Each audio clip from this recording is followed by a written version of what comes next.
চাঁদা আনলে পুরস্কার, ধরা পড়লে বহিষ্কার। টিনের চালে কাউয়া, তারেক আমার টুটটুট।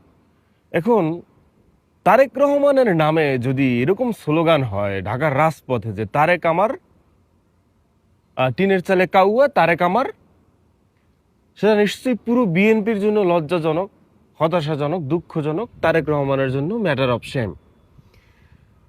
এখন আমি আরও কিছু জিনিস সংগ্রহ করছি, এগুলো গতকাল রাত থেকে, যে আপনার চাঁদা আনলে পুরস্কার, ধরা পড়লে বহিষ্কার, জিয়ার সৈনিক চাঁদা আনে দৈনিক,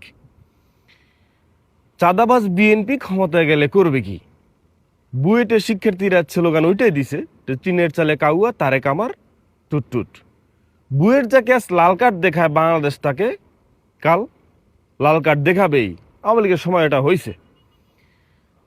তারপরে আরো একটা দেখছিলাম যে ব্যক্তির দায় দল নেবে না, দল নেবে শুধু চাঁদার বাঘ।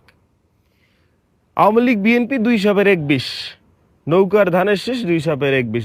আরো একটা স্লোগান ছিল যে চাঁদা উঠে পল্টনে, চাঁদা দেয়া হয় লন্ডনে, এরকম একটা ব্যাপার। তো এখন আসলে বিএনপির করণীয় কি? বিএনপির ভাইয়েরা, সিনিয়র যারা আছেন, যারা আপনার লিড দেন পুরো দলকে, আপনাদের বোঝা উচিত, আপনাদের শক্ত হওয়া উচিত। হাসিনার আমলে কিন্তু আপনার হাসিনা ভাবে তেরার মনে করেন এক জায়গায় দিছে, তার নেতাকর্মীদের কি উচিত ছিল গরিব দুঃখী কোথায় আছে খুঁজে খুঁজে সুন্দরভাবে ডিস্ট্রিবিউশন করা। তাহলে সে ওই নেতা ক্ষমতা হারালেও অ্যাটলিস্ট মানুষের ভালোবাসা পাইতো, মানুষের আশ্রয় পাইতো। কিন্তু সে কি করছে? সে তার খাটের নিচে সব মাল ঢুকাইছে। এখানে বিএনপির কোনো লোক আছে? যে বিএনপির লোক আছে সে তেরানের চাল পাবে না, ডাল পাবে না, গম পাবে না, টাকা পয়সা কিচ্ছু পাবে না, সব পাবে কে? আওয়ামী লীগ। তো এখন পয়েন্টে আসেন, এই বুয়েটের শিক্ষার্থীরা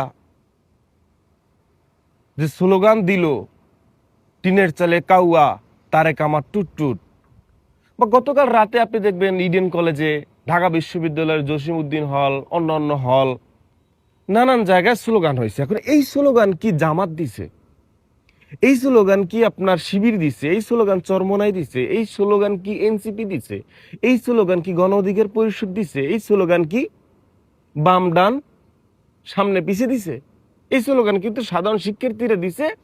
এদের সাথে বা বিভিন্ন দলেরাও দিতে পারে, কিন্তু ব্যাপারটা হচ্ছে ইনস্ট্যান্ট সাধারণ শিক্ষার্থীরা কিন্তু মাঠে বেরোয় আসছে। এখন এই শিক্ষার্থীরা বলেন, এই দেশের মানুষ বলেন, কিন্তু বুলেটের সামনে দাঁড়াইছে, দাঁড়াই একটা স্বৈরাচার মুক্ত দেশ তারা নিয়ে আসছে ছিনাইয়া।